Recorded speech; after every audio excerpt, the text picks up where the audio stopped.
Don't forget, always wear proper PPE when operating machinery. You've been warned.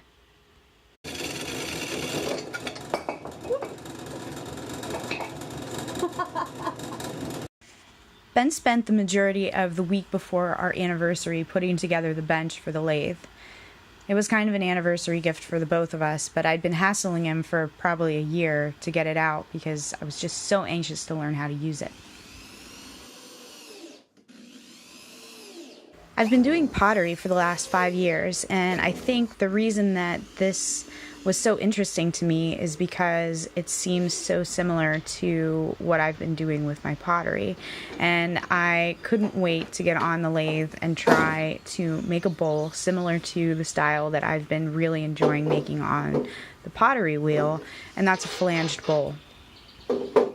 I had been warned a little bit that that was probably an overambitious start, but I felt like it couldn't be that hard, and I kind of had some experience with trimming bowls on the pottery wheel that I thought mechanically it looked very similar to what I would probably be doing on the lathe.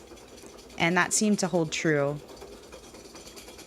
Prior to this bowl attempt, I did turn a little bit of a spindle out of pine the night before. We decided to run to Woodcraft the morning that I started my bowl to get some better wood, so we picked up what I'm using here, which is figured maple. The blanks that we purchased were already cut in circles. They weren't perfect circles, but they were pretty close, so it made centering the faceplate a little bit easier than if I were just turning on a log or something. So there's that. However, it did kind of rattle my machine a bit. I think it was a bit heavier than what the wheel was ready for, and it wasn't exactly centered, so there was a lot of wobble in it, so it beat me up a bit. I have to admit that I was like, my forearms were a bit tired when I was first getting it centered properly and taking away the material to get it nice and smooth before I started to actually make the flange. After I got the piece sufficiently even, I started to really look at where I wanted my indentation to start for the flange, and it was kind of hard to see at first until I got a good bit of material away, and then it was pretty easy going on the outside of the piece. Once I got the shape roughed out, I did end up bringing in the finishing tool to smooth everything out a bit more and get rid of some tool marks. I wasn't really sure how much I should do because I was worried about taking too much material away from the outside too soon, and I knew I was going to be turning the bowl around to start gouging out the inside. I don't know, hollowing, I guess is the right term. Not gouging, hollowing out the inside.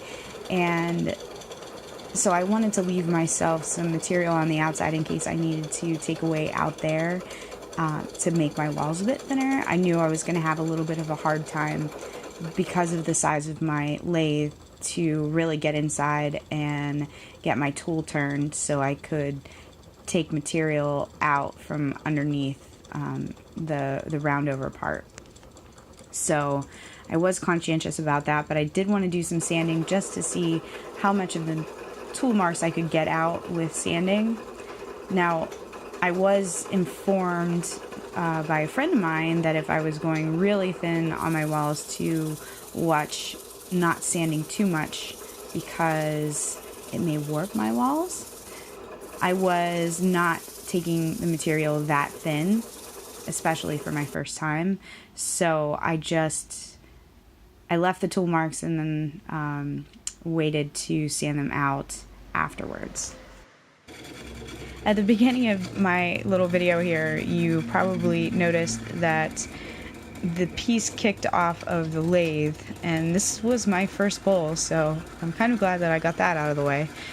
I had tried to glue up a sacrificial base so that I could use the entire blank to make my bowl, since I do not have a chuck, and I was using a faceplate. Unfortunately, that didn't work out, and I was too anxious to finish the bowl, so I just screwed a faceplate into the bottom and hope for the best. Shaping the inside of the piece wasn't as hard as I expected.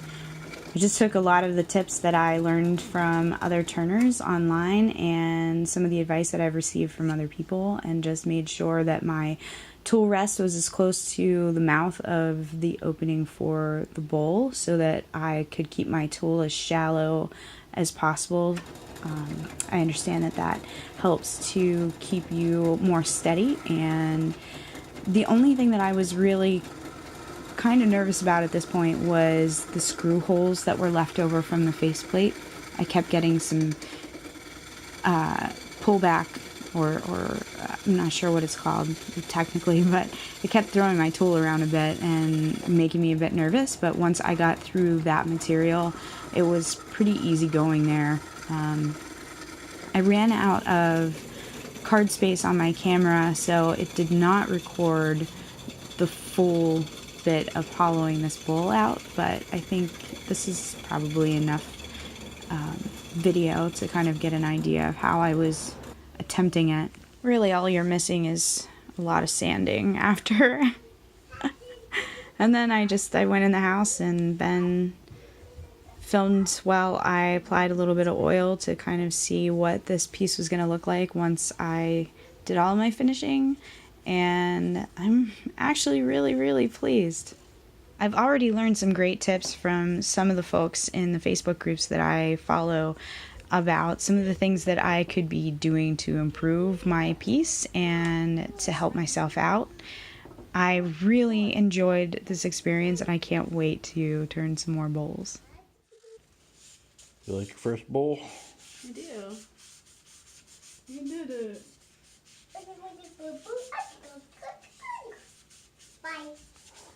We have to get rid of that glue on the bottom. Yeah. Brand it with their logo. You're a woodworker now. I'm a woodworker now. What do you mean no? You made something out of wood. That's a woodworker. Really sucks all that moisture in, huh? Yeah.